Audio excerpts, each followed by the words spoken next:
Sure, why not? Why not? Well, now that we don't have a guest today, I can just jump in. Hey, everybody, and welcome to the Chilluminati podcast, episode 15? 15. 15? Fifth, 1-5. I think it might be 1-5. I know I put 1-5 on the outline, but I don't know if I trust myself if that's actually episode 15. You can edit it out. I feel like it is. I feel it's at least if it's at least 15, it's possibly 16. It feels like it's been 15. It's 16. It's 16. I wrote it wrong. Yep. I knew it. I was doing it wrong. You were just talking about how many episodes we'd already done, and you were right. Yeah, that's true. Yeah. That's true. Yeah. I'll take it like that. Yeah, good job. So yeah, this is gonna be our spooky Halloween episode, our community Halloween episode. Oh, is this like call-in guests and people call Yes, in? Like it's like the radio show, but new age. scary game. I played scary games and I saw a monster in my room. Isn't that what you guys do at Scary Game Squad? No, we see no monsters because they don't exist. Not in real life. The monsters are us. We're too high profile for aliens or monsters, my dudes. I'm just saying. Did you watch the Adam Sandler special on Netflix where he said he took his very first dick pic and there was a ghost in it? No, I did not. I feel like that's how you get people to look at your dick. Yeah, exactly. I feel like that's the type of story we're gonna get today. Well, if you don't know what we're doing today, we've kind of talked a little bit about in the past couple episodes, but this is going to be our kind of call-in episode, as Jesse puts it. This is our Reddit user stories. For the past week or so, people have been going over to our subreddit. They've been tagging it as permission to use and telling us all their quote-unquote true stories that have happened to them or family members of theirs over the years, which are always fun because they are very similar to our Skinwalker episode. Just by reading them, you're like, this is overly detailed, this is not detailed enough, but they're all very interesting and very cool. And I'd like to believe that at least 2/3 of them are real. I like to believe that you believe them. I would like to believe that if you wrote it. Oh, 100%. I think that whoever wrote, if they wrote it, they fully believe it. I can tell My you a story. apologies for poo-pooing your stories in advance. Dude, that's half the fun.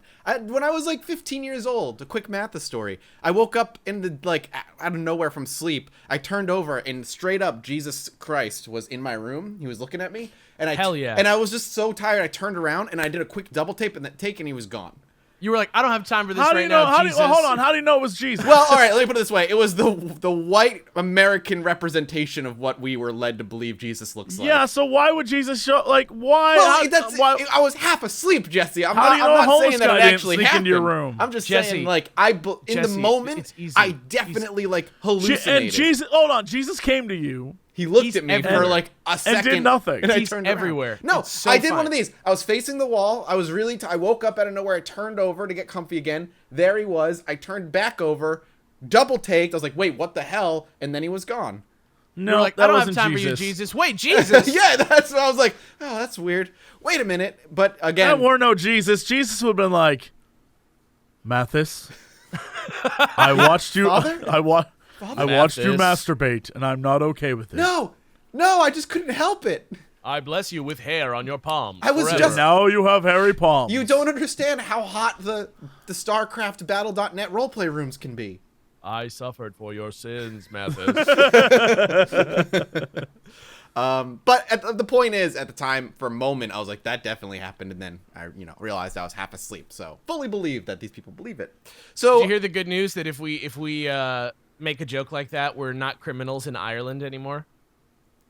what? In Ireland, they recently amended their laws so that sacrilege isn't illegal.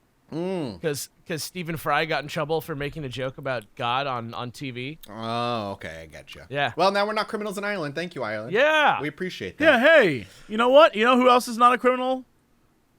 Mathis, for ignoring his Lord and Savior. When he came to him, He in only a ignored dream, him for a second. He only ignored him for half a beat. Oh my God, that was my doubting Thomas moment. He was Yeah, gone yeah, because I turned back, And and I was like, I doubted him for a moment. He pieced out. He was done. He was like, I'm out. I can't He do was this like anymore. Mathis games, more like Yeah. doubting Thomas games. Goodbye. And that's why I was cursed to be a YouTuber later in my life.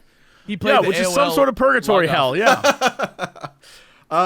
You know what else can stop us from being criminals? Buying our merch.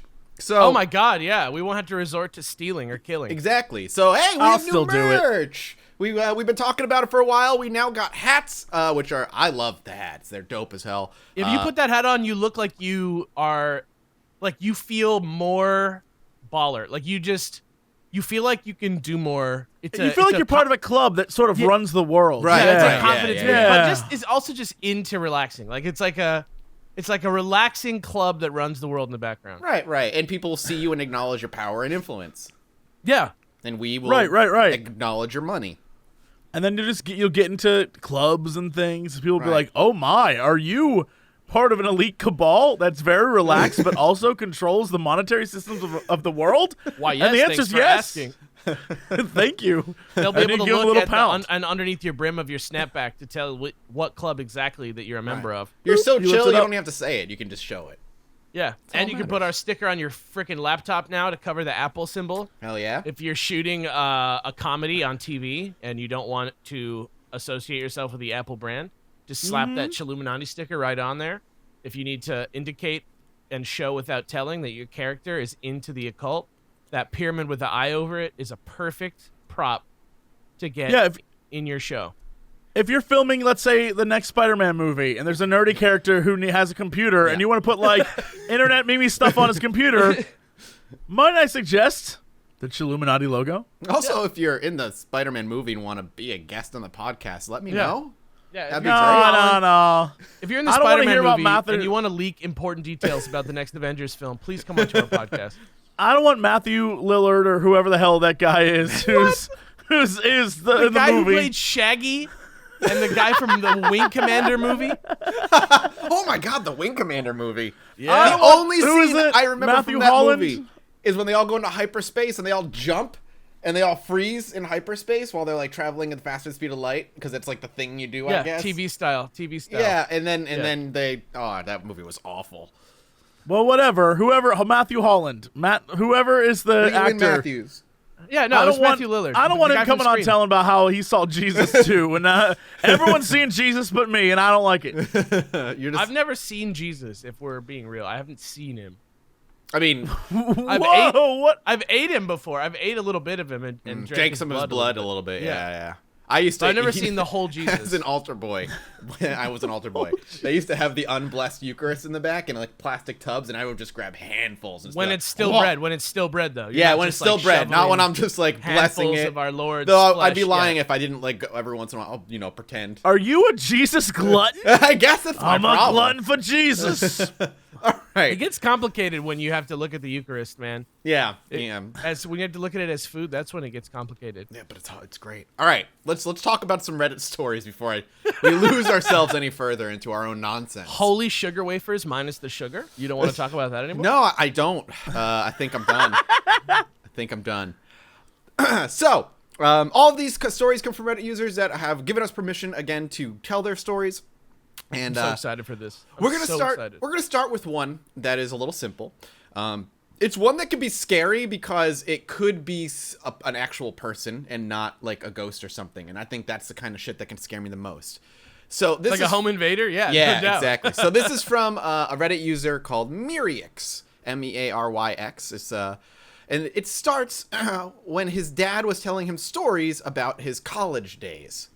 He has never been one to believe in ghosts and the paranormal, and the only reason the topic came up was because they were talking with a few friends about the old Jim Jones church in my hometown, which whoa. is fascinating. That whole cult is fascinating. That's for later, yeah. Yeah, another day. My dad went to a small town college in Ohio, and as a favor to a friend of his, he agreed to watch one of the on-campus houses over fall break. It was an old 2-story house, and for the first few days, nothing happened. The interior was standard for a college house, except for an old broken grandfather clock that sat in a cubby in the first floor hallway. On the weekend of fall break, my dad woke up to a loud gonging sound. Confused, he looked over a second floor railing and noticed that the grandfather clock was going off. He could have sworn that it was broken. At the very least, it hadn't gone off any other time during that week. While he was stood at the railing, wearing nothing but his underwear and a t-shirt, a detail I'm not entirely sure we needed to know. And it's helping me imagine this sexy guy. You're a little immersing bit yourself, better. a sexy Yeah. college boy. Yeah, like a co-ed, and he's like hot because it's like a hot summer day in small town Ohio, so there's not air conditioning, and like beads of sweat are running down his forehead. And it's like the he's 70s and 80s, so he's got tiny whiteies on. And oh it's a Gatorade yeah, commercial, so his sweat is like purple and it tastes good. Anyway, as he was staring over the railing in his underwear and t-shirt, an alarm suddenly went off. This was the breaking point for him, and he ran into the nearest hallway closet. Honestly, relatable. Yeah. Wait, what? He ran into the closet because the gong of the clock went off again while he was watching it. And he had been told and believed that the clock was broken. But an alarm went off, and he ran into a like. If Okay, a I'm haunted in. clock, if there's a clock right here, like right next to me right now, that I'm. The details aren't specific, but the next sentence he might be talking about the building alarm, because then he says he fashioned a shank out of wire coat hanger and simply sat waiting. Oh, an alarm suddenly went off. Yeah. Okay, I thought he meant yeah. the grandfather clock alarm. I think he meant. Okay, that makes more Yeah. sense because I was like, I've been in houses where like an alarm, like the alarm clock or a gong has gone off, and I haven't been like, oh, dude, I gotta get the clock back. Like I've never done that before, not once. Well, So I just all right. he If sat someone's waiting with the breaking shank that's in the different. closet because I think it's a house alarm is what he meant. Okay. And he was the next line. He was convinced that someone was breaking in, and he wasn't about to get shot staring at a clock. After Word. again, relatable. After about 30 minutes had passed, campus police had arrived. The officer came in the house and called out for anyone, and my dad appeared out of the hallway closet. The officer asked what happened, which was what my dad asked her. After reviewing the security system, they had found that every single door and window had been quote-unquote broken into at the exact same time. No. This is kind of easy to dismiss as a glitch in the security system, and in all reality, that's what probably happened. However, that doesn't explain the deal with the clock, which was still going off for a few hours after the police arrived. At first, I chalked it up to my dad telling tall tales, but some years back, we were driving through the campus and stopped at the house in question. As it turns out, the current manager of the house is the same person who asked him to stay over, and she was the one who asked my dad if he remembered what happened that night. My dad also completely avoided the clock, which they'd kept. I've never seen him that concerned around anything before. I'm willing to accept the glitch in the system for the break-in, but it's harder to find a reason for the broken clock randomly starting up again. And that's the first story. Yo. Again, the No, it's scary not. part for me in that is like the potential reality of someone trying to break in. Yeah, like some sort of weird thing where they triggered all the alarms at once. Yeah, like the house alarm went off, and maybe it was a group of people trying to come in through windows or doors or stuff. Jesse, you were gonna say something. No, I think that it's quite possible that the grandfather clock, there's a lot of questions I have. What if it was broken, right? Mm-hmm. It doesn't mean that the actual chime doesn't work, right? Yeah. Also, it could be that there was something going on with the electrical system that night. And something happened that like short-circuited all the entranceway things. Who knows? There's like, To your credit, grandfather clocks are a notoriously finicky item to have in your house. Like, you can have it off balance by like just the tiniest bit, and it will like screw up every single piece of the mechanism. It's really, really strange, and you have to oil them really frequently, or else they don't work right. So it is possible. Here's the thing: I'm very scared of grandfather clocks for this very reason, because there's just something about them that's very like whimsical or Whimsical during the day, and at night, like my grandmother had one, and going through like her house at night and just hearing the yeah, the there's clock just as something you're walking unearthly by. about them. Yeah, And I just don't like them. Yeah. Yeah, I can see how they could be spooky. I think they're really pretty, and they could be like they look really nice. But yeah, like you said, they're a lot of work as well. So it's possible that was going on with the clock. And it wouldn't be surprising if no college child knew how to fucking take care of. well, I a like have grandfather follow-up clock. questions like, was there any actual sign of a break-in besides the alarms triggering all at once, right? Did he say what kind of night it was? Was there a reason why there would be Was It there an fall electrical break. storm that night?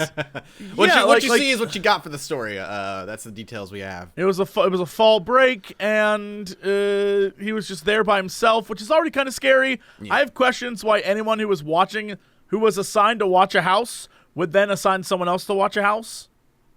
I have questions like about classic that. college kid. Fall Bad break. planning. I imagine maybe he just Yeah. wasn't going home. I don't know. But like, I do like he to said imagine the house manager, right? So the manager of the house, Yeah, true. should be the person that stays in the house, right? Yeah. I guess. I will say if Unless there's a story, they if know there's- it's haunted. Yeah, but if there is a story, if you want some sort of precedence for ghosts and security systems, there's a very famous piece of footage of this ghost that was captured on a security camera in like the Tower of London or something like that, like a big ass, old ass castle-like structure, and it was like none of the alarms were tripped Yeah. in the entire thing, but a door, like you literally watch a door swing completely wide open. You see a specter in like period garb come out the door, and then like the door like closes again like a Disneyland ride, and no alarms were tripped. So I figure if ghosts can bypass security alarms, they could also use them for spooky times. That sounds bogus. Well, I truly am ruined by the fact that there was. So I used to watch all the like ghost adventures and ghost hunters. And all me that stuff. too, dude. Me too. Because they're super interesting and fun, but at the same I reached time, out to Grant Wilson to see if he wants to come on the show. Oh my god! at the that'd same be time, amazing. they're all like, "Hey, we found a thing. Oh, it's touching me," but you never see anything. And the few times they do get stuff on camera, it's revealed that it was fake. And Did most you of the see- time, the ghost hunters are the ones who reveal it to be fake. There was one where I think we were on the Queen Mary, and the sheets moved by themselves. Yes, I remember that one. Yeah, and they were What like, show "No, is it on? That was the Ghost Hunters. Ghost Hunters." Yeah. And they were on the Queen Mary, and literally, as they investigated, they were like, "No, this is just like someone came through another door and pulled the sheet, and made it so our cameras caught the angle of the sheet being moved, but it looked like no one was in the room." Yeah, because the way that they came into that room, they actually walked around, like, didn't they turn the camera off, and then, like, so they could reposition themselves, then turn it back in. There was, like, a minor little, like, change, and they caught it. They're like, wait, somebody came in. I don't remember the exact thing. All I remember is that there was another entrance to the room. Yeah. And that's how they figured it out. And that always clicks to me when I see these things on YouTube or wherever, where it's like, ghost caught on film, and it shows a room where a table or a chair, something starts to move or something starts to happen, and I'm just like, I don't believe any of this because I know that it's all camera angles and tomfoolery. Would you believe of it, like some type of video evidence? Honestly, truly, I don't know that I would. You'd have to. What would it take? Like physical evidence? I think we have to, for me to fully believe it, I'm more believable. I believe more than Jesse does. I would need to experience it firsthand. You never Sure. had a ghost encounter, Jesse? Never. And if We I gotta have, get- I we haven't gotta- recognized it. We gotta get you in the middle of the fucking forest or some shit. We gotta. I'm letting you know. Like I think I'm immune to all of that fear except for the fear of like if you put me in the ocean, I'd be done. I'd be like, Well, that's ghost sharks. That's not fair though. That's not fair. Yeah. But like Are you- all that stuff scares me. But I'm not afraid of ghosts or anything because in my mind, if I see something weird, it isn't like, oh, that's a specter. It's all right. Well, that was just some weird noise. What that if a probably medium? was What if a tree. medium started telling you stuff about yourself? I have just as a great example at I went to a convention and some friends and I went out and we did a tarot card thing, and after the tarot card got done, as a joke after we were done, I did my own tarot card reading, and everyone said I did a better tarot card reading than the tarot card reader because I know these people, Right. so I could like intuit what their problems were. And it was the same BS that the tarot card reader did, except I did it because I have a little bit more knowledge of their lives. So I just sort of like So you think lied it's my like way. mentalism, basically? Pretty much, yeah. I think it's you are being vague and saying things that everyone at some like if you put down a card and you're like, oh yes, of course, it's the Tower card. Well, when moving forward, you really need a strong foundation. in order to like that kind of BS. Like, but if you don't have one, all of your plans could fall apart. So you really need to look to set the groundwork. And that's what they say, and it's BS. It's all BS. I want to find a medium who will like contact your like old dead 3rd grade teacher and like, get details about. I'm pretty sure Mrs. Meyer is still alive. Hey, Mrs. Parker, you know what? Mrs. Parker, my 6th grade teacher, is super dead, so we can try that. Oh, great. All right. Well, let's find her. Let's get her. Are you good boys gonna be at PAX South? Probably not me. No? All right. Yeah, I don't know. I don't know yet. Next time we're all at a convention together, we should look for like local haunted area and see if we can get permission to go. Oh my check god! it out. I have PAX portable South. recorders. What? Yeah, at PAX South, they have a place right across from the Alamo that is where the Rough Riders used to gather before they like did all their crazy shit. Are you talking about the hotel, Emily Morgan? Yes, I've stayed there twice and have had nothing happen. Absolutely. And they keep saying it's haunted. And so we did a whole episode of a show there once. And the most haunted thing was the fact that we set up stuff to be haunted to freak out some of our friends. Oh, yeah. I remember you telling that story. Yeah, we were trying. I was like, come at me, ghost. I want this. You were like Let's pulling a see Zach this. Bagans. Scratch me, you asshole. Would you like to do? Damn You it, like to Zach. hurt? You like to hurt ladies in here, you bitch? God damn it, Zach Baggins. Yeah. All That's right. what I'm saying. Let's get him on the show. Yeah, I just can't be on that show. Okay, Yeah. Alex, you can read this next one. This one comes from Reddit user Splurg. Is only because his name was so long, I just took Splurg, and he gave us like 6 short stories. So I chose 3 of his short stories. All that happened to him and his family throughout time. He's had 3 things happen to him. He's had like 5 things happen to him. So This you want is me to hit? You unfair. want me to hit all 3 of these? Yeah, knock out all 3 because they're all pretty short. All right, Splurg, here we go. This bud's for you. Story 1, UFOs.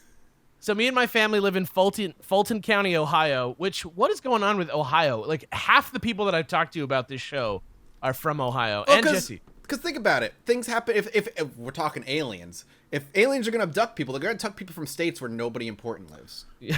First off, I want to point out you're totally wrong. Most U.S. presidents are from Ohio. Most YouTubers that I know are from Ohio. Most like successful people I know are from Ohio. The real truth is, Ohio's so boring. Everyone wants to get out of Ohio. You notice all these people who do stuff are from Ohio, but have left. So, in my mind, when someone says, "Yes, I lived in Ohio and this crazy thing happens," I just think they were drunk at the time because that's all there is to do. The entire Cox family got out of there. Yeah, everyone left real quick. It was like the Beverly Hillbillies. Strapped to the back of a truck, and we just all Swimming Granny was on top, pools. and we all went down the highway. All right. So me and my family live in Fulton County, Ohio, about half an hour west of the suburbs of Toledo, Ohio, and have lived on the same property since the 70s, before I was born, just to clarify. If you know anything about Fulton County, you know, I might as well have said we lived in the middle of nowhere, because that's what it was. The middle of nowhere on a road with 0 traffic, and just about every one of us has stories of some kind of UFO or alien encounter. Me and my dad, who will come up again later and will be shirtless and in his underwear, both have entirely separate experiences with lights in the sky. These lights alternated intensities and moved organically. That is to say, freely moved, circling left and right and forward, backward, and in circles in ways known aircraft can't. I don't think it's necessarily aliens, but it's definitely an abnormal phenomenon of some kind. Other relatives have had similar experiences, and my cousin even claims to have had encounters of the 4th kind. Ooh, that's direct contact and interaction with an alien. He claims that there was an emotional energy transfer between him and an alien. Oh God, the tall whites they are had at it sex. again. They had And sex. that They this had sex, happened is what on he's saying. multiple occasions. It's important They to keep had in mind, sex. though, that his bathroom medicine cabinet contains only tabs of acid. My kind of guy. My kind You of took guy. away all of his credibility with that last line. So I want to point out, first off, is this Splurg? Splurg, I love you, by the way. Because Splurg did the smart thing here, Yeah. which was like, look, I've seen shit, but I can't say it's aliens because And this guy doesn't who like knows? drugs. And more importantly, Ohio is the home of Wright-Patterson Air Force Base. And Wright-Pat is known for all sorts of test flights of things. It's known for where they, air quotes, put the aliens. It's like, it's famous. And Is so, that where of they course, got the virus to upload to the... no, that was Area 51. Oh, okay, But all right. Wright-Pat Air Force Base is like the next big thing. So I think that is... You're going experimental I get it. aircraft on this one?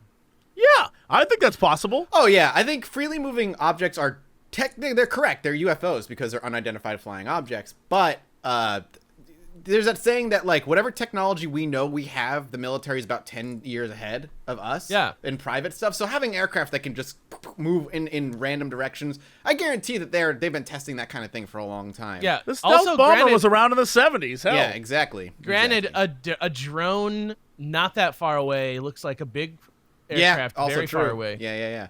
I do like that his cousin supposedly had was it his cousin had the fourth kind encounter? Emotional transfers. Here's the thing. If I was doing acid, I would have emotional transfers with the aliens too. And I that's would where- believe it. I would tell you guys, like, y'all, I had an emotional transfer with an alien. I feel like the line of emotional transfers is like exactly where that's like I can like clearly point to that as like where I go from like the truth is out there to like desert crystal people is like right on that line, and it's like simultaneously the most alluring part of the whole thing because I'm so into that like psychic alien shit. Like I'm so down to like go on like a metaphysical journey. I wanna get there. Like believe me. But it's also like where when the stories go to that place, I'm like, okay, this is you're like I've tried. All right. now I've we're been in there. like the like Descartes, like maybe it's a dream type scenario. Like who knows what's possible when can it's we- like can we just- psychedelics. Can we just get a meme that just says the tall whites are at it again? It's incredibly relevant in this day and age. You can relate it to anything, really. Yeah. Just a photo of really tall, like, Yeah. white aliens, just like the tall whites are at it again. Yeah.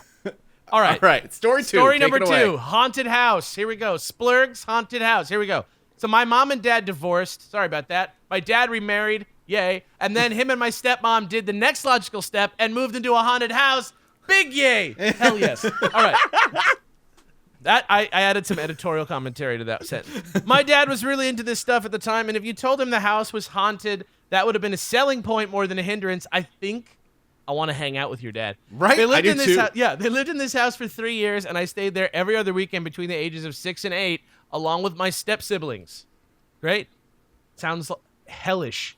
We had all kinds of experiences while there. We would all be outside at a campfire, and lights would inexplicably flicker. We would all be downstairs and hear incredibly loud footsteps from upstairs.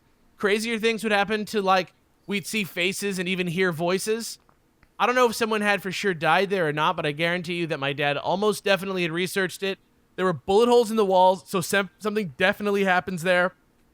I'm going to be a buzzkill and mention that I personally have had very few experience there. Weird noises, flickering lights, but nothing insane. And it's important to keep in mind, everyone who did have these experiences were looking to have these experiences, and their minds definitely would have filled in the gaps to get to where the claims got to. Can I just say, I love Splurg. Splurg is my man. Yeah, Splurg or woman. I don't know Splurg. Splurg. A Splurg's true great. anthropologist, if there was Yeah. one here. Yeah. It's the honesty that adds weight to his stories because he's like, just be real. I've like experienced jack shit. Just saying. Sure. And my cousin's a drug addict, so. Have you guys seen, well, he's an acid addict, which It was a joke. Bad joke, but it was a joke. it just probably means he likes fish tacos more than the average person. Is that what? Yeah. What am I saying? Oh, have you seen that show on Netflix called Haunted? No. So it's kind of rough. So it's one of those like shows that they roll out. It's like kind of cheaper budget, but it's like for Halloween, and it's like people sitting around and they like tell a story. Yeah. And so I watched 2 episodes, and the first one was about a kid who a guy who was telling a story about when he was a kid and he moved into an apartment in Anaheim, which is really close by, a neighborhood that I'm very familiar with because I have lived very close to it my whole life, right? And he tells a story about how, like, this woman was in his closet every day telling him that she was going to kill him and all this shit.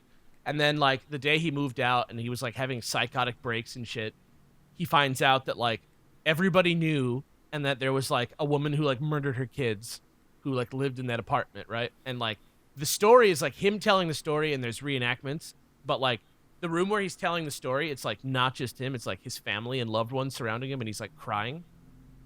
And then the second one was like a similar situation, except the story was about 2 sisters whose dad was like a full-on serial killer, murdering people in the house, hiding them, getting them to take the bodies away and stuff. But then I started looking it up, and like there's no record of this serial killer. and the director was like, we passed her information along to the authorities. And then the ghost guy had a fucking IMDb, and there was no crime that matched his lady anywhere in Anaheim at that time.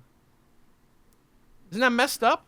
So What? just like, so what, you just completely fabricated a story for the show? It seems like the show is just like lightly like turn the other, like don't ask, don't tell.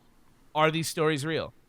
Like maybe they just, like maybe they just had like an They audition. put out a call. Yeah, like put out a call. Give us your spooky stories, and we're Bring just your not whole going to ask family. any questions if they're real or not. It's fine. Yeah, I don't know. It was really weird, but this reminds me of that. Like, I wish that there were more stories on that show like this, because it would be I much thought you were going to better. say, have you seen the Haunting of Hill House? Oh no, I hear that's great. I heard that's that. phenomenal. Yeah. No, but Haunted is not good. Don't watch it unless you are going in knowingly looking for some like trash tier spooky fodder, which it is. It's good.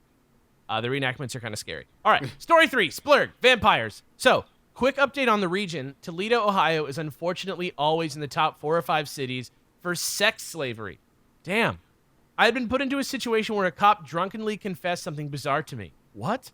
He told me he had a close friend of the force who was specifically investigating the sex slave market and had confided some bone-chilling news.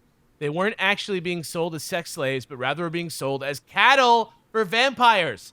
He said that they specifically preyed on virgins because virgin blood has anti-aging properties, and that a majority of the virgins were specifically being purchased by the Queen of England, and that was how she was staying alive despite her old age. Cut forward a couple months, and I'm at a party and start telling the story as a goof because I thought it was so funny. I was shocked to have multiple people tell me they had heard the same thing and believed it. There would be 2 more events where I'd bring this up for a joke, only for people to say they had heard accounts and believed it themselves. And that's where Splurg ends, it takes Splurg stories to an end. Vampires. Me and Jesse, literally, I want to be real, we were watching Blade last fucking night, and this is the were. exact same plot of this, of that movie. God, Blade is such a good movie. It's even literally a cop in the movie Blade. Like, literally, it's a cop who, like, works for vampires who is, like, trying to bring in the fresh meat. Yeah, I've heard stories about Queen of England either being a vampire, doing all kinds of things because she's just ancient. I mean, she's also the queen and has unlimited wealth to keep herself going forever Also and ever and true. ever. So Is I mean, she, like though? that. How old is she? Yeah, how old is she? I think my great grandmother, who is still alive, is older than her. She's 80 something, right? Yeah, I she's think not. so. She's not Queen that of old. England Queen Mom. age. Queen of England is 92. All right, 92 is not. I mean, technically not that old. Yeah, My my grandma- great grandmother is 98 and she's still alive. My grandma died when she was 94. So Yeah. Both were vampires. yeah, Right. Both were vampires. My grandma God, just all my died great when she. grandmother's drinking the blood of virgins in her like community home. My grandma Yeah. died when she ate the McRib. That was her last. Jesus. That was her last meal. I don't think know it if that's amazing or horrible. I don't think it was related to her death, like directly in any way. But I hear I don't know, man. McRibs can be killer. I hear she well. enjoyed it. I hear she thought it was good for a seasonal sandwich. It's back, by the way. I'm gonna McRib have one is in back. her honor very soon. Don't worry.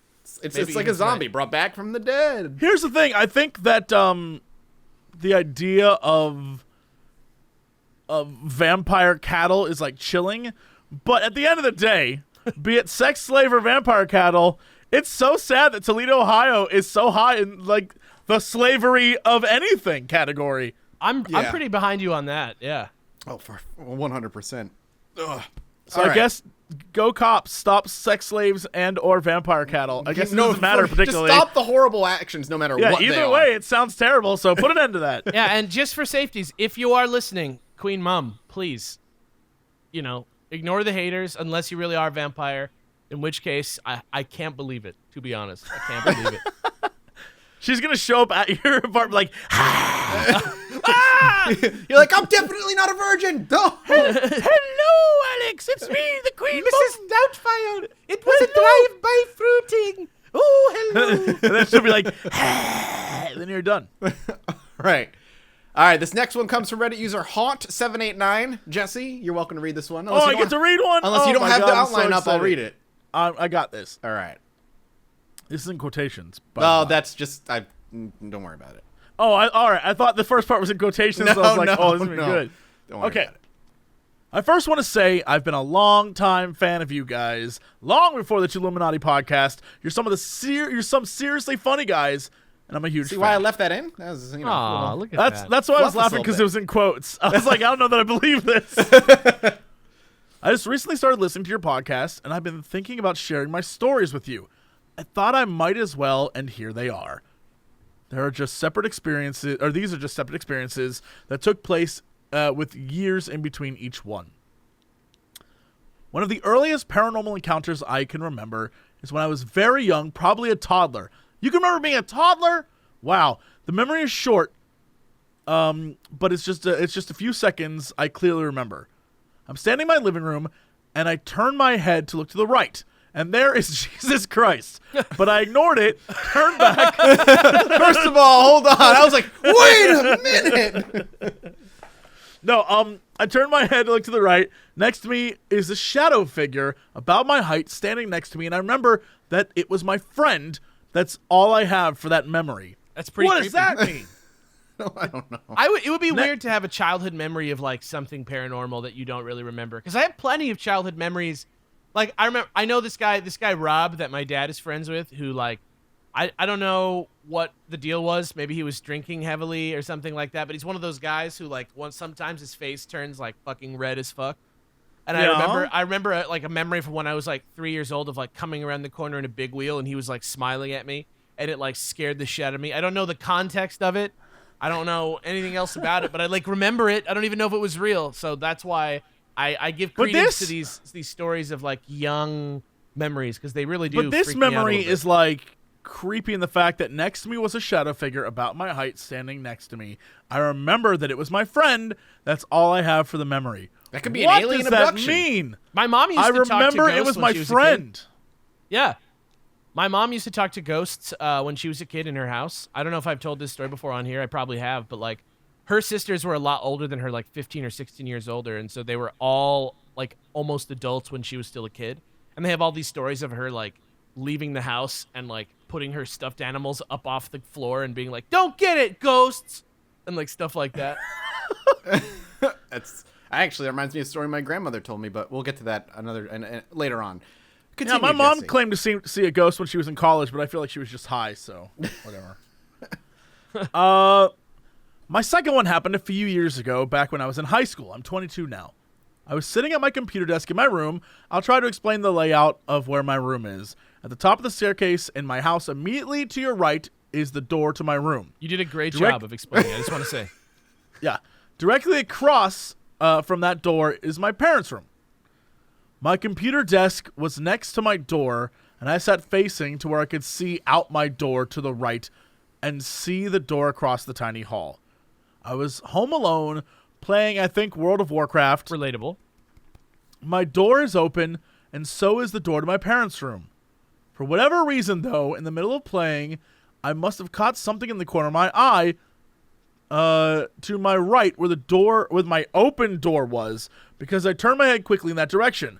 I saw in that crack that goes down down a door when it's open, between the hinges and the frame of the door to my parents' room, this face that can only be described as Nosferatu. Oh, God, that's actually kind of Nosferatu. Oh, and It was there briefly, and when I looked at it, it made a hissing noise. Oh, Flashing these, the Queen of England, flashing these really long pointed teeth, and dove behind the door to my parents' room, and then there was a loud thud on the door, like a knock. oh my and God. I nothing. just imagine Nosferatu's like, I love it when he plays World of Warcraft. And he just watches I and just wanted to look at the new expansion. he turns around and just hides. I just want to know the lore. I don't want to put in that time. Just spoil it. Just spoil it for me. And then nothing else happened. I sat there for a few seconds trying to register what I just saw, but for whatever reason, I literally just shrugged and went back to playing WoW. It's That's probably called just addiction. It's probably just Jeff the Mongoose. It's no big. He's just taking notes. Yeah, he had some intel for you from across the town. I laughed at myself for being so calm with that, and it was until a year later when I was thinking about it that I must have been calm since nothing else happened. I didn't feel like I was in any danger. But over the years, I've dreaded the memory more and more. I don't like thinking of that event or talking about it because I fear that it makes it more real. Just a few months ago, when I was in bed, I had a horrible shudder just thinking about how I saw that. My friend thinks something behind the door, like a box, must have slid and fell, and my mind registered something else, which is completely possible since there's a tall stack of shoeboxes behind my parents' door. That is the creepiest of my experience. That is the creepiest of my experiences, though. Okay. So maybe like a shoebox, like slid, and it sounded like a hiss. Yeah, and Possible. his mind was like, it's Nosferatu. My last experience is one night a few years ago, around the same time, maybe a couple years later, I was asleep in bed. During this time is when swag was in the mainstream culture. Swag. I personally swag. Someone thought tell the term. Krendor that Yeah. it's over. I personally thought the term swag and people who bought into it are silly. Krendor. A free thinker. So I was teaching myself, almost jokingly, that if I'm ever scared, I'll just say swag because it'll make me laugh. Swag. While I was asleep, I suddenly woke up and I saw what I think was this masked figure over me, its head tilting sideways, its head tilting side to side, over and over as if studying me. Oh, That's all. And I, really afraid, kept trying to say swag, but it kept coming out in huffs. So I was like, swag, swag, swag, swag. oh, you're like a then I- SoundCloud rapper. Yeah. Yeah, and then I fainted for the first time in my life. When I woke up the next morning, nothing was out of the ordinary. It occurred to me later that there was a poster I have of Garrosh Hellscream from World of Warcraft Jesus. sitting on a throne with a huge skull over it. Could have been what I saw and thought was the mask. Swag. I just believed it was... swag. Garrosh. Just believed it was... just believed it was something else because I was still in a dream state. Still, though, it freaked me out because I thought some cultist was watching me as I slept. Jesus. Another story. This is, Man, this is how you know you've been playing World of Warcraft too much. this is all wild stuff. Yeah. Another story I remember. Jaina Proudmoore came into my house. As I typed the last one, is one night when I was falling asleep, I remember just everything slowly fading to black and thinking to myself, it's too easy to fall asleep. Before I thought I heard the voice of a girl from school I knew. Her name was Jaina Proudmoore. She wasn't a girl at all. But a woman, and the leader of the Proudmoore out-group team. It confused me enough for me to snap awake again and realize that for a few brief seconds, I was hearing a low, growl-like chant in my ear that abruptly stopped. I never had any explanation for that experience. It's worth mentioning that I've never had any night terrors, but I used to have really bad sleep paralysis. I felt like something evil was in the room with me as I slept, and I kept praying to God to help me and to protect me from it. It's because those awful nights I sleep with a Death Star lamp on all night as a nightlight and listen to calm ambient soundscapes to help me sleep. Yeah. These are my experiences. They aren't the coolest, but they really did happen to me, real or not. If you guys want to tell me what you think or whatever, go ahead. And thank you to whoever reads these. Oh, I'm sorry. I'm sorry for being a terrible reader. That last bit where he talks about being snapped awake from hearing something. I think most of us have probably had that happen. I remember distinctly being in my friend's house up in New Hampshire when he was getting married. They all went out to go take care of like wedding stuff, and I was just like, oh, I'm just gonna take a nap.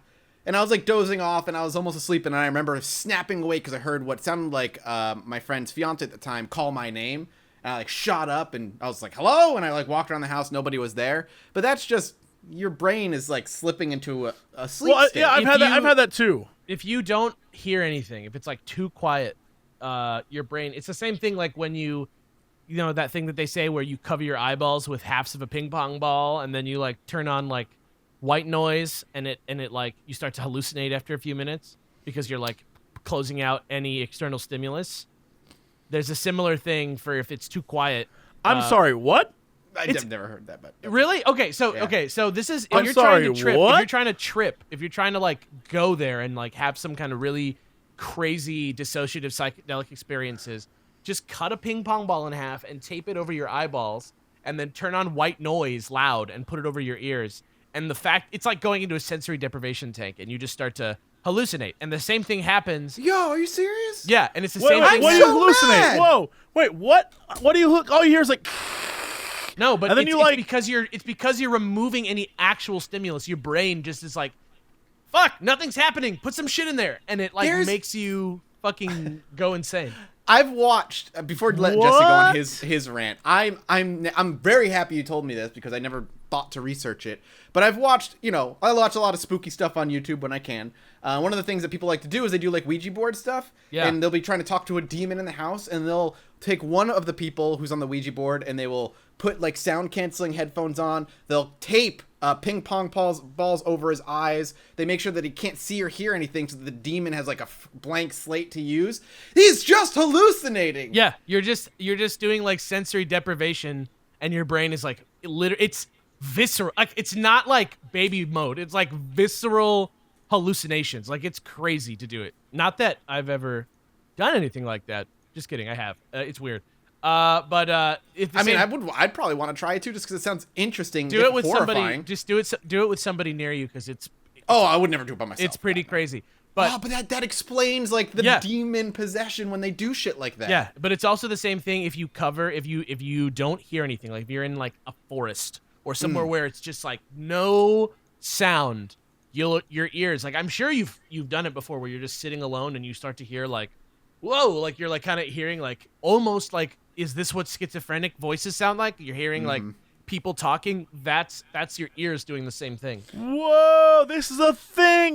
There's a bunch of YouTube videos where I guess you they even have a YouTube video of it. It's called the Ganzfeld Effect. Yeah. And apparently if you watch this video, I clicked the video. Yeah. Sorry. So basically the video is just a red screen that is just I guess you need a red light and you need the sound effect. So I guess what you're supposed to do, because there's a video, it's called the Ganzfeld Effect 30 minutes with slow wake up, which I guess you're supposed to put the headphones on, put ping pong balls over your eyes, and then play the screen right in front of you, like turn off the lights and put the laptop in front of you and like lay down. And I guess it's supposed to, wow, I'm doing this. This is happening. That's crazy. Yeah. Man, that makes me, well, I mean, I'm glad I have an explanation, but now like those things, now that I fully believe that there was demons, but I was like, oh, maybe something weird is going on here. And now I'm just like, no, he's hallucinating. Yeah, I mean, look, I hate to be that guy, but also like as a psychedelic explorer, it's worth doing, because it doesn't involve any drugs at all. You just can do it. So none of that chugging a Sprite after eating a whole banana bullshit. Just cover your eyes with ping pong balls. I've never heard that either. But what does that mean? You tell people if you eat a whole banana and then you chug a Sprite really fast, you get high, and really it just makes you throw up, because like just think about how gross that is. Okay. Did you guys never have mean friends on the playground that like gave you these weird old wives' tales? No. I was incredibly sheltered. I was firstborn, and all three of us, me and my two siblings, went to Catholic school up until college. Like the worst kind of bullies we had were like stink bomb bullies, and I got shoved. Yeah, but nuns and brothers. I got shoved into a locker once. Brothers. Yeah, my high school was brothers. It was brothers. Yeah. Oh man. Of the Sacred Heart, but I got shoved into a locker once. That was like the worst that ever happened. Nuns and Brothers is like a Hanson album or something. Hanson, oh my god. Yeah. Deep cut. But thank you for those stories. That was actually kind of cool. The Nosferatu one is just a great. I've got that, like, I really do have like that Nosferatu from SpongeBob, like peeking through a door, watching you play WoW, and then you look back and he just hisses and slams the door. It's crazy how scary and sinister your own fucking house can become at the right time of day. It's so crazy, man. You talk about schizophrenia, and like, I grew up with somebody who dealt with that, and like to hear them explain it and just be like, no, it's your brain is telling you it's real, so it's so hard to know what is an actual voice of like my kids or fake kids that my brain is telling me are chattering down the hall. Yeah, if you don't believe in the power of your own brain, just do that ping pong ball thing. That shit will fuck you up. It's not a joke. You'll be like, whoa. Like, it is crazy. That's wild. All right. Be safe. Be safe, though. We should do that. We'll do that at a PAX. Do it with a friend. Do it with a friend. We'll do it at a convention. Only one of us does it. Oh my god. The entire convention, everyone else. Here's our next convention. I'm so pumped. You two answer questions from the audience, and I'll just do that. Well, and then at the end, you can ask me what happened. Yeah. Well, halfway through, I imagine Jesse will start losing his shit. You can't do it for more than 20, 30 minutes. Like, it's too much. Like, you need a babysitter. That's what I'm saying. It's I'll do it on stage live. Next time we do a convention, I also want to interview randos. I want No, people that'd be great. I want people Yeah. to come up and tell me their stories. I'm gonna take you into like a little booth and like do like a little interview with you, and we can put them up on the feed. I'm not. All right. All right. Next story is by a user called Oranges in Stereo, which I love that name. I hope that's a reference to the apples in stereo. I don't even know what that is, so I imagine it is. He says, long post, possibly poor sentence construction, so if I stumble, that's the reason. This was shared to me by my grandfather, who apparently never told this to anyone else in the family since my dad, grandmother, or uncle didn't even know about it. Or he's First of fucking. all- Or he's fucking with you. Yeah, that also is true. Grandpas are bored. Or and- this is the start of like National Treasure when It's he's true. like, That's also Benjamin true. Could be like the Benjamin Conjuring Gates. verse. Yeah. First of all, I have to mention that I really enjoyed this last episode with a guest with knowledge outside of the research that Mathis or Alex usually does, as well as being open to share his influences and beliefs. It also got me thinking about other types of religious paranormal events, where its intent is either not known or benevolent. More specifically, it reminded me of a memory my grandfather once shared with me. He was a devout Christian and a follower of the teachings of the Franciscan order. Ever since I knew him, he would go every year to Assisi in Italy on a pilgrimage in order to visit St. Francis's tomb and pray. Fun fact, that's my confirmation name. Francis is from Francis. There you go. Aw. It's all connected. I was As like part 1 of- year short of that. I almost had a name. I almost had a whole sponsor, confirmation, everything. Yeah, I got a lot of money. That yeah. was great. Yeah. As part of this pilgrimage, he would also hike around the forests around Assisi, following the same trails supposedly done by St. Francis himself, as well as visiting the cave he would retire to for a meditation and prayer. That is badass, dude. I would do that just for That sounds like a lot of Yeah. fun. Yeah. He did this up until he was about 70 to 75 years old, where he declared that he felt too old to travel alone. 1 year in his I assume he means in his mid-80s. Maybe he means in the mid-80s. It just says mid-80s, so I don't know. Well, he 1 stopped year, when he was 70, mid-80s. 75, right? So Yeah, so, yeah, that's true. I just want to... that's true, you're right. While walking alone in the forest, he kept catching glimpses of a beautiful woman. Oh my barefoot. God. Yeah, barefoot, wearing all white with long dark hair. Oh my God! She It's was- like the woman at CoxCon.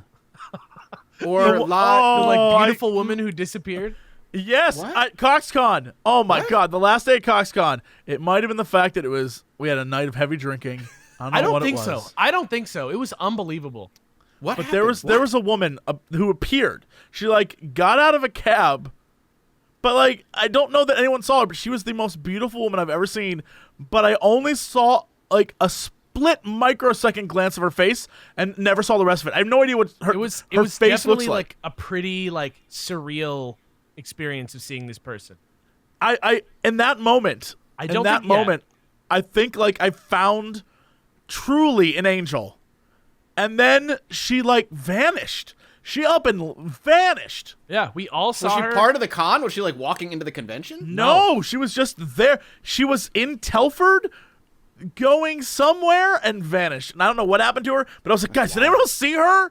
And everyone's like, I missed her, I guess. And I was like, No, I saw her. I saw her.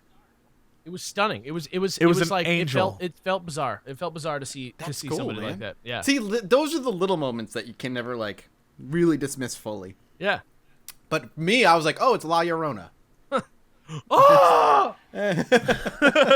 I do love how we cover La Llorona, and like 2 weeks later, they're like, "Hey, a movie is coming out." Every single and person on everybody who watches the podcast tweeted it at us. They were like, "Hey "Have you guys, seen have this?" you seen? Yeah, have you seen this?" So anyway, he was in the middle of the forest alone doing his walk, catches a glimpses of a beautiful woman barefoot, wearing all white with long dark hair.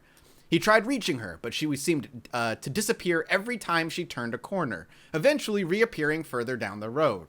After some time of trying to catch up to her, he found himself back at the entrance to the Hermitage, where the hike started. What? He actually linked a picture of that place. If you go to the subreddit and click it, or you maybe right-click and follow the link, actually, via Oh, the yo, Word document. yeah. It's beautiful. It's very Oh my beautiful. god, this is like from The Witcher. This is unbelievable. It's very, Wow. very pretty, yeah. He asked some of the people there if they had seen this woman, but no one had seen anyone go by. oh my gosh. Later on, he sat down alone in one of the nearby chapel benches to rest. There, out of the corner of his eye, he saw her again, sitting down opposite to him and praying.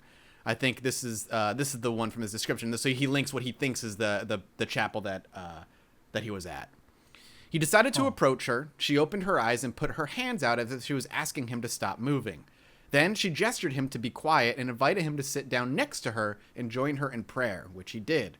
He closed his eyes and prayed for a while, and when he opened his eyes, she was gone. No words were exchanged at any point, and again, no one saw her enter or leave the place.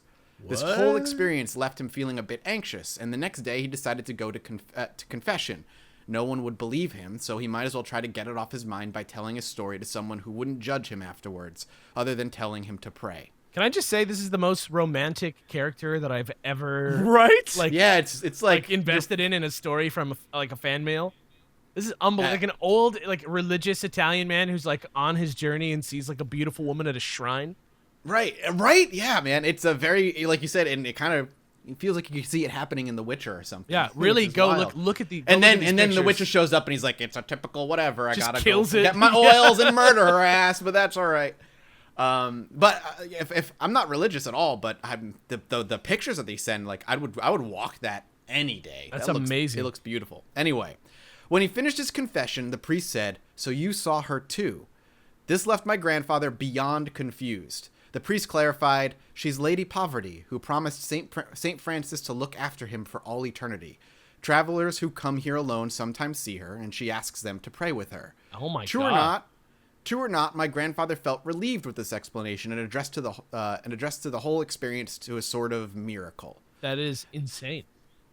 Now you might need some context, so he's going to give a little context here.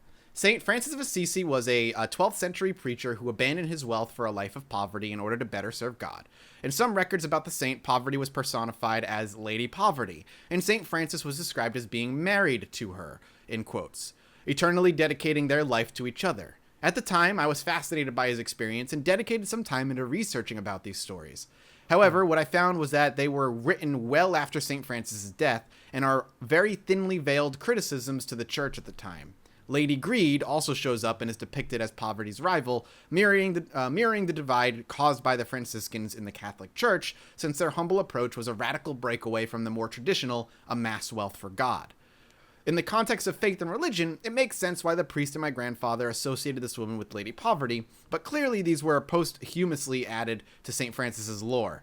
In the end, lots of unanswered questions remain. Who was she? Why did no one else see her? Why was she there, praying to St. Francis?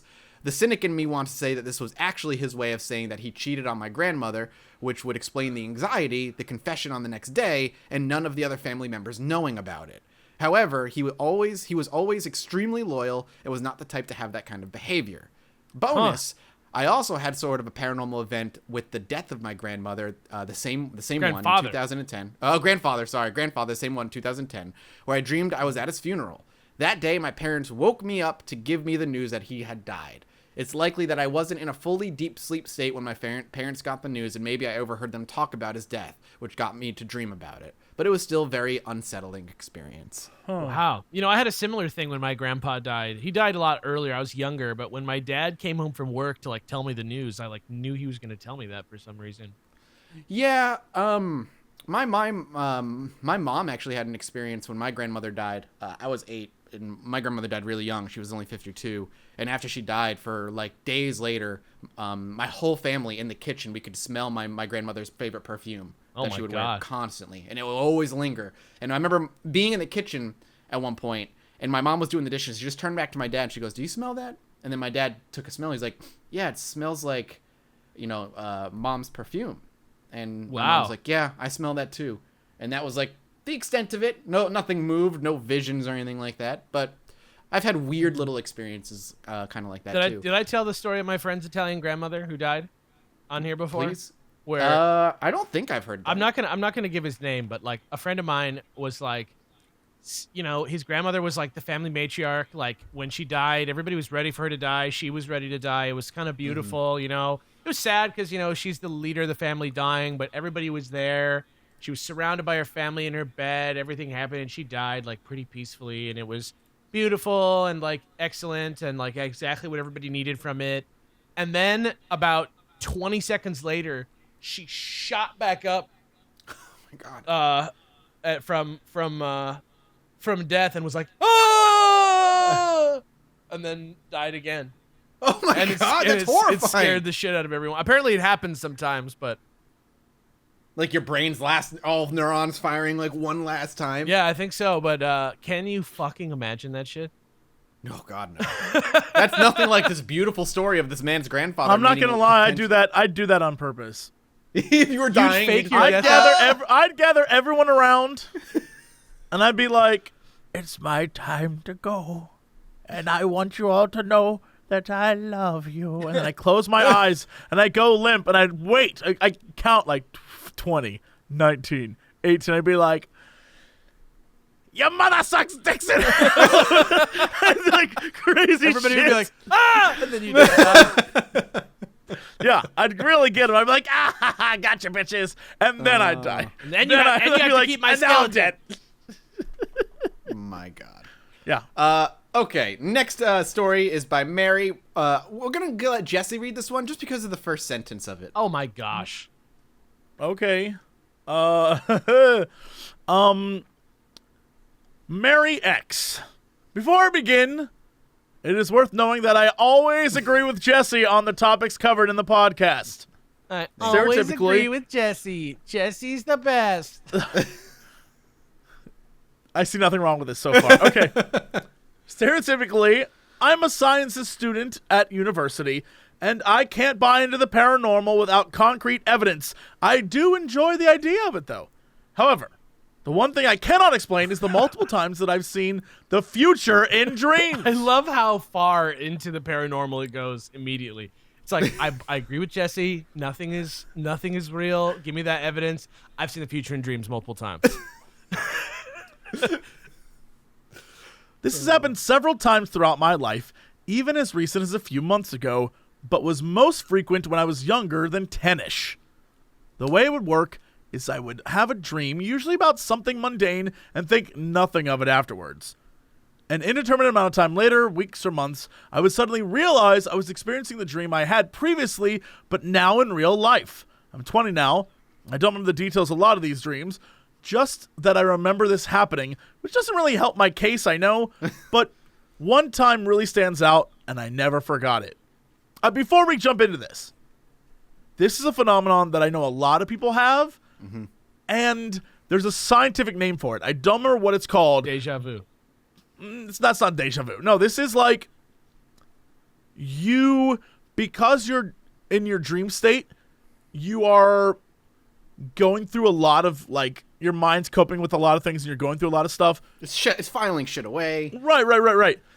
A lot of the times you remember flashes of that when you encounter something else. Even I've had this where I've been doing something like, man, I remember, like, I had a dream about this once, and it's really because your brain has stored away so much of your life experience and is just constantly putting weird stories together in your head to make you cope with stuff that sometimes it's possible that your brain, like, is very close to something that happens to you later because of, for whatever reasons. Even if it is mundane. In fact, mostly mundane stuff is the reason why that happens.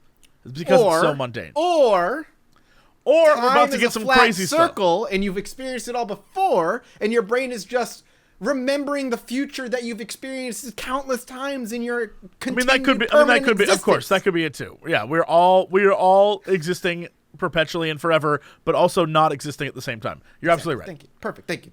Yeah, of course. What if it's a but- simulation? No, waiting- I'm aliens waiting- are beaming memories into your brain while you sleep. I'm waiting for this to get good, though. I'm waiting for it to be like, so turns out, actually, it was aliens. All right, here we go. When I was young, around 6 or 7 or so, I dreamt of sitting in the corner of an assembly hall in primary school watching one of my friends who was stood in the center of the room throwing pieces of fabric from hand to hand like he was juggling them. Again, I woke up the next day and thought nothing of it. But here's where it gets weird.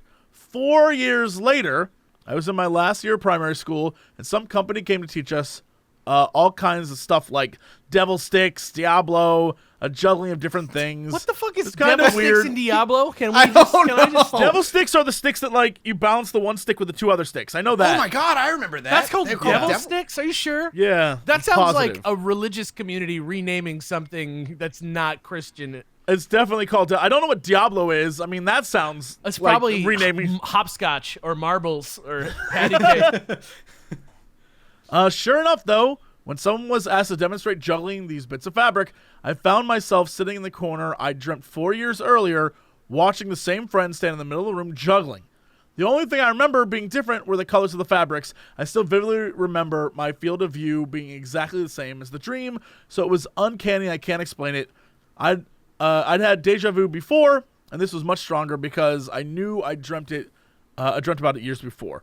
Hopefully, this has been interesting, and if anyone could offer similar experiences or explanations, that'd be great. Because no matter how much I think about it, I can't come up with an answer. I'm not sure whether it's too off base for the podcast, but it'd be cool to hear your guys' thoughts on it. Yeah, Nothing's it's off base for this podcast. No, but I think this goes back to the idea that, like, just looking at the story and the way it's told, right? And again, maybe this is called deja vu, but I know there's like a real name for it. Yeah, I've had something like this happen before. But like looking back through this, if you look at the story that we saw here, it was. I was in a certain angle of this room, and I saw a friend juggling fabric. And this was many years before your friend was juggling fabric sitting in the corner of this room. So the idea here is that, at least in my mind, is that probably there's a reason why you always see yourself sitting in that corner of the room, because you probably sat there a lot. It sounds like that was your jam place. That was the place that you were at a bunch. And this friend probably tossed stuff back and forth in their hands all the time. And so it wouldn't be too outlandish for your brain to be like, in a dream, my friend's going to be doing that. Yeah. And even if it's something that you didn't notice, it could be subtle stuff. Like people who just do something at their desk, and your brain just picks up on it and it associates with it. And you don't know because you don't recognize it or register it, but your subconscious is like, that's something I know.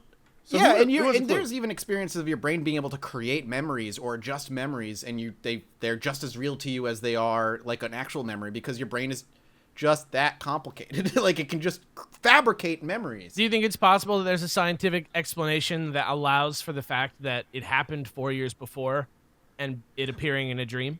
Here's my I don't doubt the story at all, but 4 years is a big gap of time.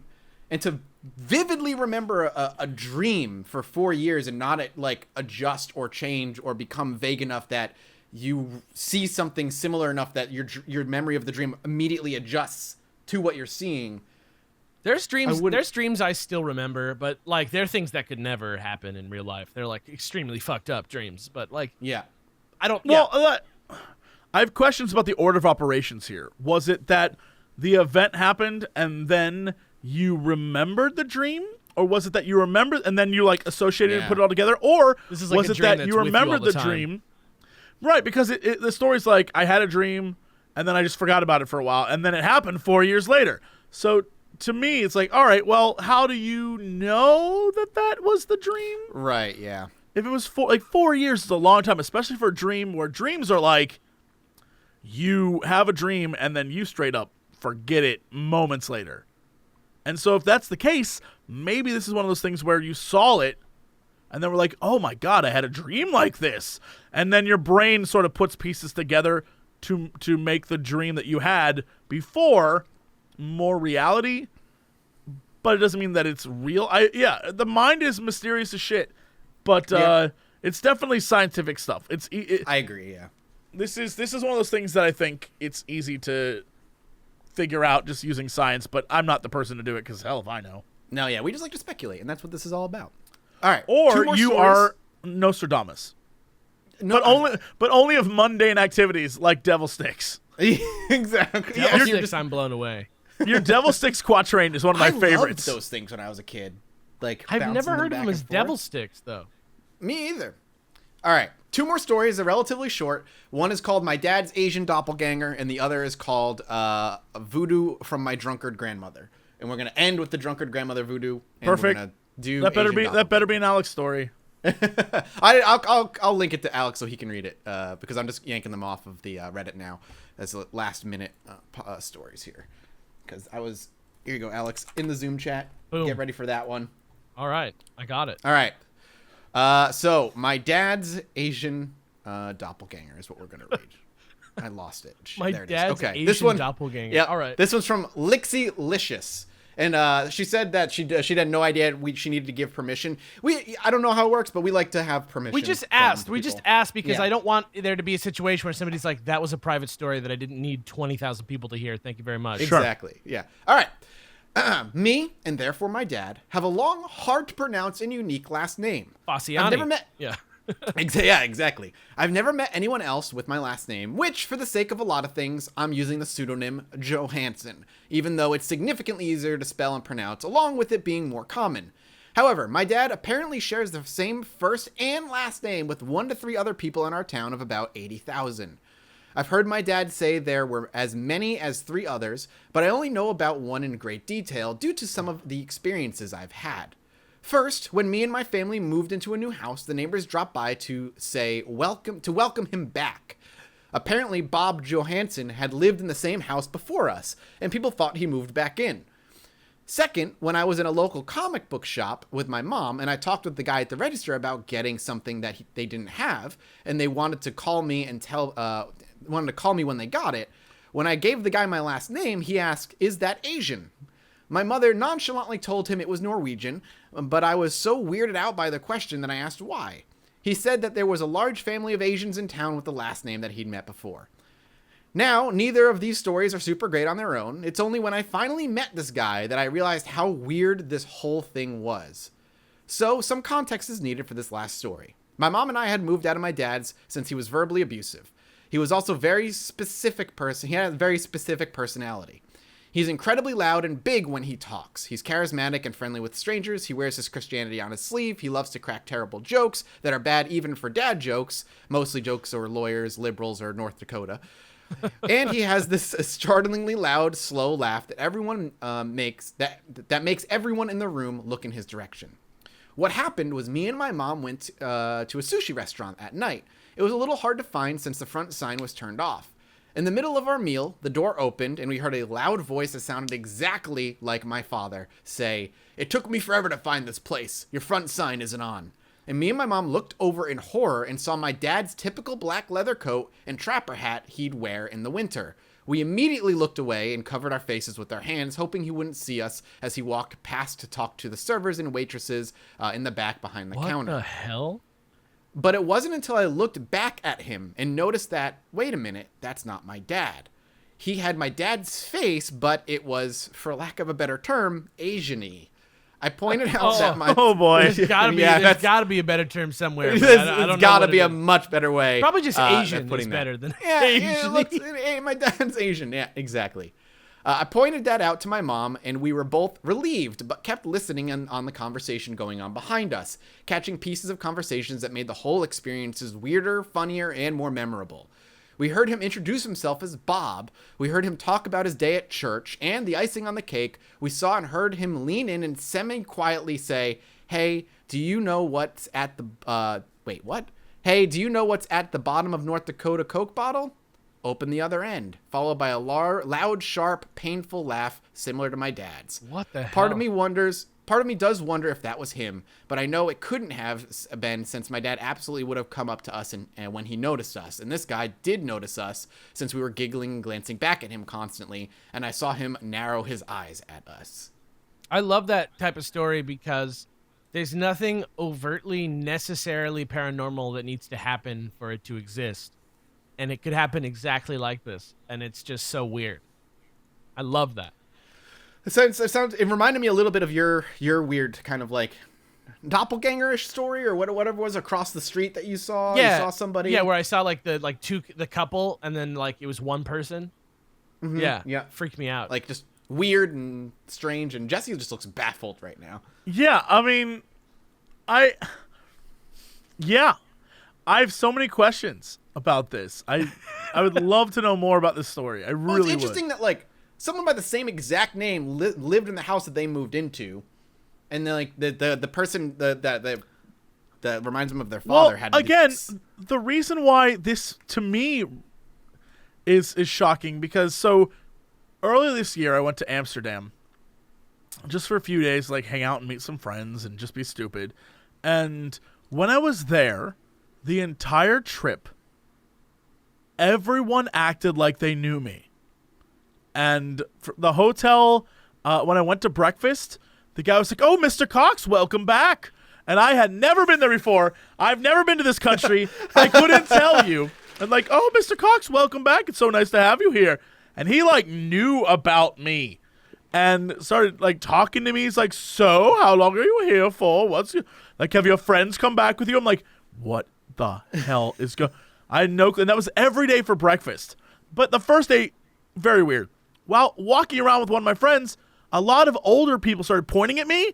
And at first I was like, what is happening? You're huge in Amsterdam. That's all. I'm letting you know that they apparently, he was saying that in Dutch, they were saying that I am a famous singer.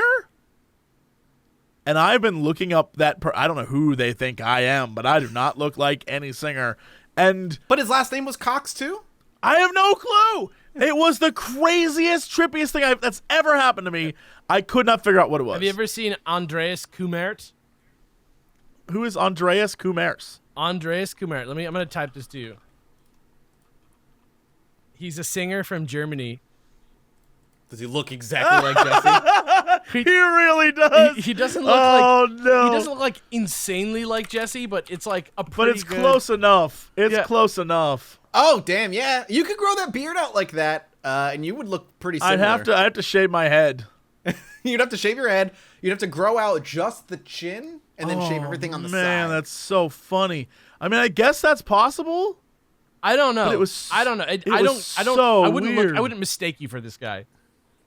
Yeah, I wouldn't either. But then we have to He's say, got like, great- is that he's because got we've great known Jesse for tattoos. years? His tattoos are great. I think he's cool. Hey, looks like a cool dude. Yeah, but it's so weird. I don't. I'll tell you a story. It was a strange similar experience. To this story where I went to a barbecue restaurant that my sister used to work at. Me and my dad visited, and my sister happened to be out on a delivery or something. But we went in and we got some food, and their cash register like busted down. So I like Googled the manual online and like did a reset, and I was like the hero of the day for them and stuff. And then later, my sister was there, and she was talking to the boss of the place, and they're like, "Yeah, your brother came with some old Chinese man and helped fix our computer." And my sister was like, "What?" And it was just like my dad they were talking about. My dad is not an old Chinese man. But does he look like one? No, not even remotely. My dad kind of looks like Billy Crystal. Like, like if I had to compare him to a celebrity. Yeah, I don't know. All right. I don't know. All right. Next story. All right. The last story ended on a silly note, silly-ish from what I remember. Anyway. GL guy, a fun story about voodoo from my drunkard grandmother. Here we go. This story is dedicated to my late grandmother, a delightfully crabby woman who managed to be drunk most of the time that I knew her. Holy shit. I love her already. She smoked cigarettes from the age of 13 and still managed to live well into her 80s. In spite of being a bitter homophobe with just a hint of casual racism, we can't help but love you, Grandma. One day, my grandmother was watching one of my cousins. He was the kind of kid who was rarely up to any good, and at this time in his life, he was really into practicing voodoo. I believe he was in his early teens. What the fuck? That's a way to rebel in your early teens. Me, personally, I wore, baggy jeans and black t-shirts that said dumb shit. And I wore my hat backwards. Mine said, you laugh at me because I'm different. I laugh at you because you're all the same. Yesterday, That was My hat was a Cincinnati Reds hat. yesterday we were at dinner. You were But it was normal, just- man. It was just backwards. Yesterday at dinner, a guy got up in the middle of dinner and was like, "Excuse me, this woman has given me a Oh rose, my god! and this has never happened before. I have received a rose from this woman. This is amazing. I just wanted to let everybody know this is a great day." So crazy. But his shirt said like, "I'm listening, but you're an idiot," or like something like that on. Oh my god. LA, baby. That's why I'll stay in Boston. That's the high desert. Let me tell you. All right. Oh, it was so weird. Yeah. All right. On this particular day, we're back to the voodoo, the story. voodoo Yeah. teen. On this particular day, he was in one room unattended while my grandmother was alone in her room, no doubt playing a handheld poker game while smoking a cigarette, which to me, I can relate to. Go get it, Granny. Yeah. Suddenly, a blue smoke smelling strongly of sulfur came from underneath the door and began enveloping her room. Terrified, she ran out of her room and saw that the smoke had already filled most of the house.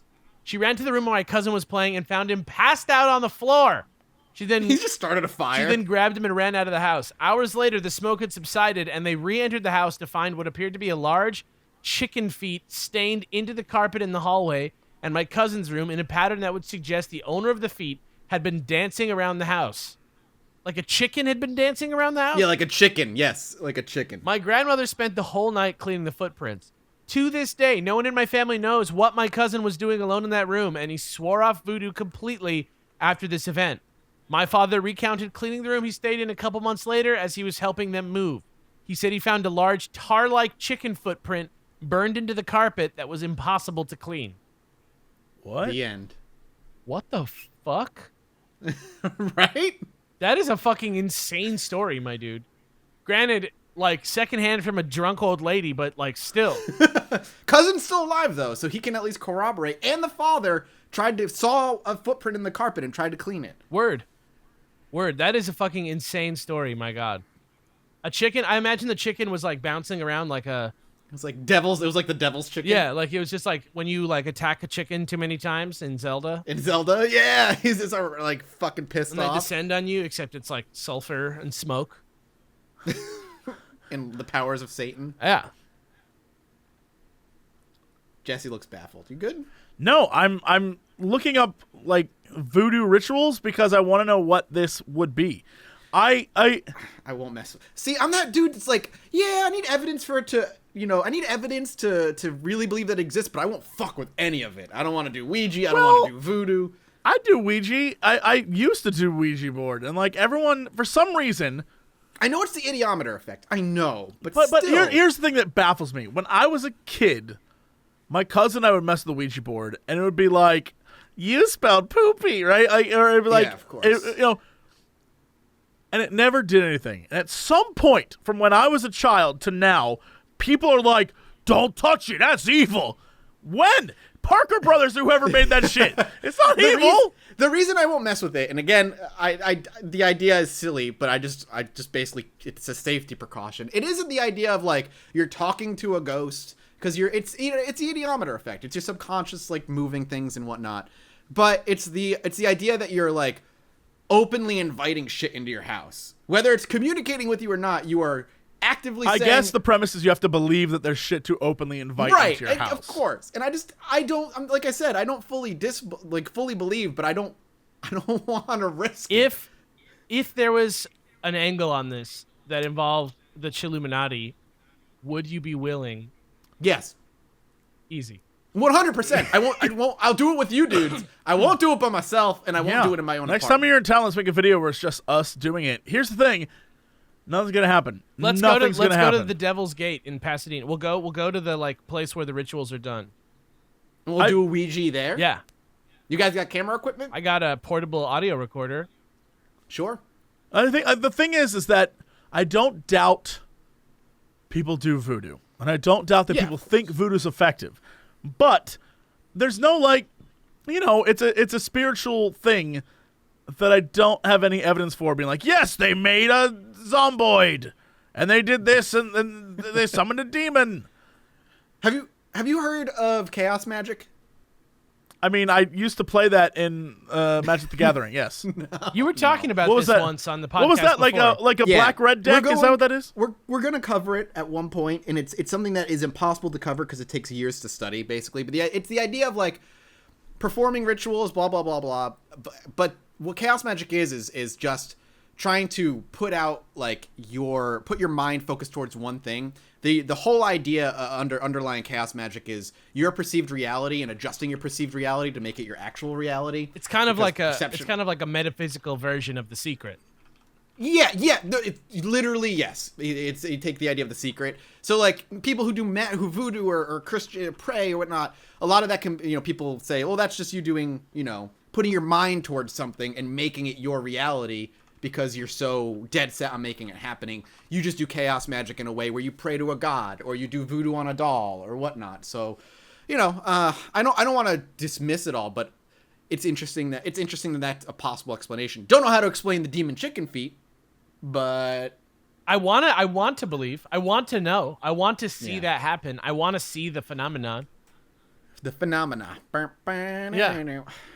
Well, Phenomenon. Boom. John Travolta.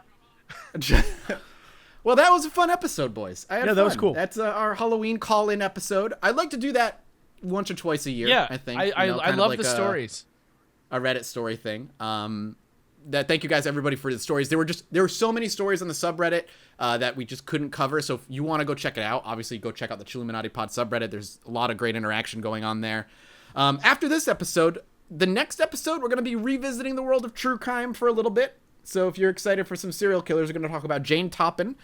She's a late 1800s, early 1900s woman serial killer, one of the first. And then after that, we're going to be going into the land of aliens once more.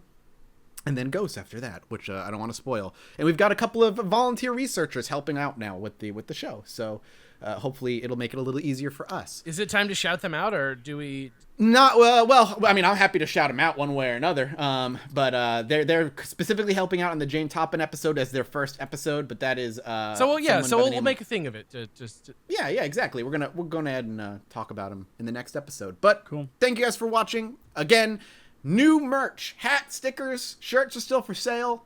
Grab the hat it, is brand dope. yourself. The hat is dope. Label yourself as a nonconformist by conforming to our conformity. And we will be back. Bless. In the next one in a couple of the next one is either going to be 2 or 3 weeks depending on schedules because I'm flying out in a week or so. But if you guys want to tweet at us, you can do so. Jesse Cox directly, Faciane A for Alex, and then Mathis Games for myself. Chilluminati Pod subreddit, Chilluminati Pod on the Twitter, and obviously if you're listening on Podbean, one of the 10 people there, or Stitcher or iTunes, rate us because it helps. We crossed over 500 5-star reviews, over 525 reviews total on iTunes, which is nuts. We appreciate your love, guys. This has been such a super fun time. And guys, please send Mathis your haunted dolls. No, don't do Yes. that. If you, We have not gotten any haunted dolls, by the way. also, And- haunted action figures. Yeah. We All right, I'll won't take a judge. haunted action figure. Dolls are just like, even if they're not haunted, haunted dolls just look creepy. Send me your Like, they're haunted cutting edge electronics. Send Jesse the dolls. Send me the action No, figures. I don't want dolls. No, because you can put it in the office and it could be kind of underwatched. No, 24/7. man, it's just because they're creepy. It's not because they're haunted. All right, It's because they're send me creepy. the haunted dolls then. I'll take them. All right. I Just send us. I want a haunted something. One day we're gonna get a haunted something. I'll never forget the guy at the Indie PopCon who said he had one, and we never got it. I know. But then we got Very that sick upsetting. book. That was tight. Maybe that doll The book killed is him. dope. Maybe the doll killed him. He knew it. Yeah, the doll knew. The doll was like, "Don't trade me away." It's now Killed part of him. the Conjuring verse. The freaking what's them calls are already on top of it. They came and got the story already. The nuns took Warrens him are away. there. Oh my god, fucking Warrens. All right, thank you guys for listening. We'll be back in a few weeks. We love you. Bye. Have a great, safe Halloween, and we'll talk to you later. Burn. Bye.